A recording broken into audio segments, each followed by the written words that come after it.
Hello friends, मैं Chinnu family को बहुत बहुत स्वागत।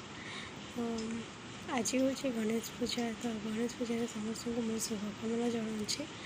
तो आम आज बाहरी जाइछु पिला मानू मो बापा माँ पाखे छाड़ी आम जाऊँ टे मार्केट। तो से आसिले देखते केते वर्षा भी छाड़ी जाऊ। गणेश पूजा दिन बहुत ही वर्षा होता। तो पिला मानू आम घरे छाड़ी आसचु मार्केट, जेहेतु पुअर आगु को जन्मदिन अच्छे, फास्ट बर्थडे अच्छी। तो से किसी किणाकिणी अच्छी। तो केते सुंदर भी पाग करी, जेहेतु आम 4 व्हीलर जाऊँ तो जना पड़ूनी। तो पहुँची जाइए माँ ताराणी टेक्सटाइल। तो प्राय किणाकिणी आम यू ही कर। तो फास्ट आम टे जीवु नणंदर आमर कि जिनस किणार अच्छे, जेहेतु कॉस्मेटिक शाढ़ी दुकान सब अच्छी। तो से आम सब छोट मोट जिनस किणापी से कही आम किणा आसचु। तो किणाकिणी कलापर आम जीवु ड्रेस फ्रेस किणापी। तो ये किणाकिणी करके पलि आस मझे मु वीडियो बन पारे। तो आमको ये देखिकी पूरा पुआ पूरा बहुत ही खुशी हो गला।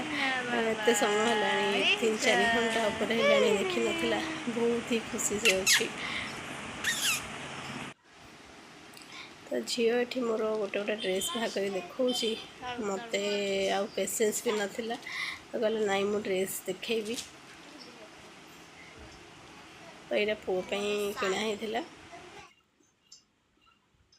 तो यह सब वीडियो मुझे गोटे गोटे कर तो कहीपर। तो से तार इच्छा था जो मुझे सब ड्रेस बाहर कर देखेबी। तो सी तार बस देखा मुझे स्पीड कर नहीं जाइए।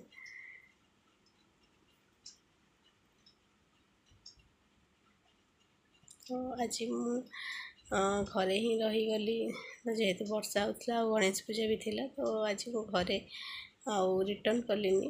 तो मु आमरी घरे ही रहीगली। तो यहाँ हूँ परदिन वीडियो। तो ता परदिन आम टे आसचु बुलाबुली करने। तो ये जो गणेश ठाकुर है आमर डमणा, भुवनेश्वर डमणा यहाँ 50 फुट उच्चर गणेश ठाकुर होती। एत सुंदर देखा जाऊे। मो जीवन में फास्ट टाइम एमती एत उच्चार मानने ठाकुर को देखिली, बहुत ही भल लगे। आउ गणेश पूजा रे एत बड़ मेला लगे डमणा रे, मुझे भी जानी नी। एत वर्ष है मु रही आसके जानी नी। फास्ट टाइम मु गणेश पूजा डमणा जगह को आसी ठाकुर देखिए बहुत ही बढ़िया लगे। तो देख पारे केते भीड़ है, पूरा बड़ मेला बसी।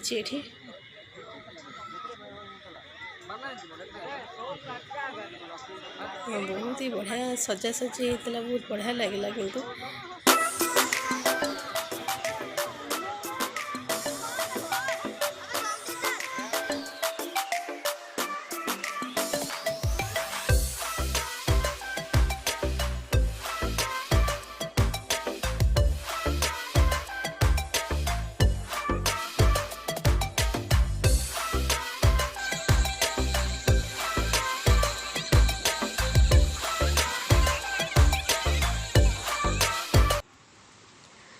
वीडियो बन ना बहुत ही इजी, किंतु वीडियो एडिट करने बहुत ही कष्ट। एक्चुअली यहाँ हूँ गणेश पूजार वीडियो। आउ ए दशहरा चलती, दशहरा रे मु वीडियोटा एडिट करुँची।